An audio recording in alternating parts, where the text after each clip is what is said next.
พิธีประกาศเลื่อนชั้นนายทหารขั้นสูงชั้นพลโทขึ้นพลเอกและประกาศแต่งตั้งรองรัฐมนตรีกระทรวงป้องกันประเทศพิธีได้จัดขึ้นในวันที่30 มังกร 2026ที่ห้องว่าการกระทรวงป้องกันประเทศโดยการเป็นประธานของพลเอกวิไลหลาคำฟองกรรมการกรมการเมืองศูนย์กลางพรรค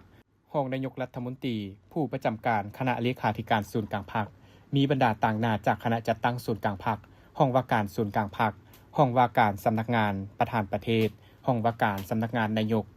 กรรมาธิการปกสปกสสภาแห่งชาติและบรรดาสหายการนำกระทรวงคณะกรมใหญ่ห้องว่าการกระทรวงพร้อมด้วยกรมกองอ้อมข้างเข้าร่วม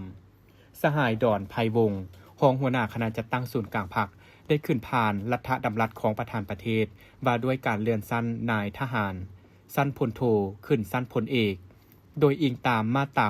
68ข้อ6รัฐธรรมนูญแห่งสาธารณรัฐประชาธิปไตยประชาชนลาวฉบับเลขที่77/สพสลงวันที่20มีนาคม2025กฎหมายว่าด้วยนายทหารกองทัพประชาชนลาวฉบับเลขที่43/สพสลงวันที่14มิถุนายน2018คำเสนอของนายกรัฐมนตรีฉบับเลขที่006/นยลงวันที่19 มังกร 2026ประธานประเทศสาธารณรัฐประชาธิปไตยประชาชนลาวออกรัฐดำรัสมาตรา1ตกลงเลื่อนชั้นพลโทคำเลียงอุทาไกรสอน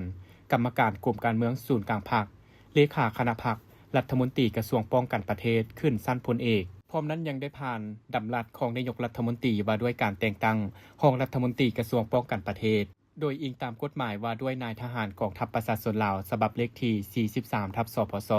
ลงวันที่14มิถุนายนการตกลงในกองประชุมคณะเลขาธิการศูนย์กลางพรรคในวันที่19 ธันวาคม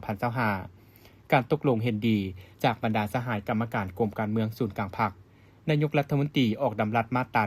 1ตกลงแต่งตั้งพลตรีกงทองสุขวงศ์คณะประจำพรรคกระทรวงป้องกันประเทศรองหัวหน้ากรมใหญ่เสนาธิการกองทัพเป็นรองรัฐมนตรีกระทรวงป้องกันประเทศโอกาสนี้พลเอกวิไลหลาคำฟองก็ได้แสดงความย่องยอสมเสยต่อผลงานที่บรรดาการนำกระทรวงป้องกันประเทศญาติมาได้ในระยะผ่านมาพร้อมทั้งเรียกร้องให้การนำกระทรวงผู้ที่ได้รับการเลื่อนชั้นใหม่ได้รับการแต่งตั้งใหม่ก็คือพนักงานขั้นสูงทั่วกองทัพสืบต่อกำแน่นแนวทางนโยบายของพรรคเป็นเจ้าการชี้นำบรรษาเวียกงานของตนก็คือของกองทัพเอาใจใส่ก่อสร้างพรรคให้มีวิทยาศาสตร์ที่ทันสมัยตามทิศก็คือคุณภาพเป็นกกเนใส่ให้พนักงานมีคุณทัศน์การเมืองนักแน่นปรับปรุงระเบียบแบบแผนวิธีการเฮ็ดเวียกสืบต่อเป็นหลักแรงในการชี้นำนำพาหันลงก่อสร้างรากฐานการเมืองให้มีความสงบการปฏิบัติเวียกงานประสานสมทบซึ่งกันและกันยกสูงความสามัคคีภายใน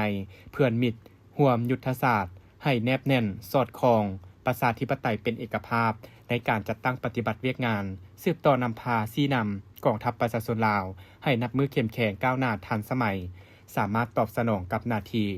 การเมืองของกองทัพในระยะใหม่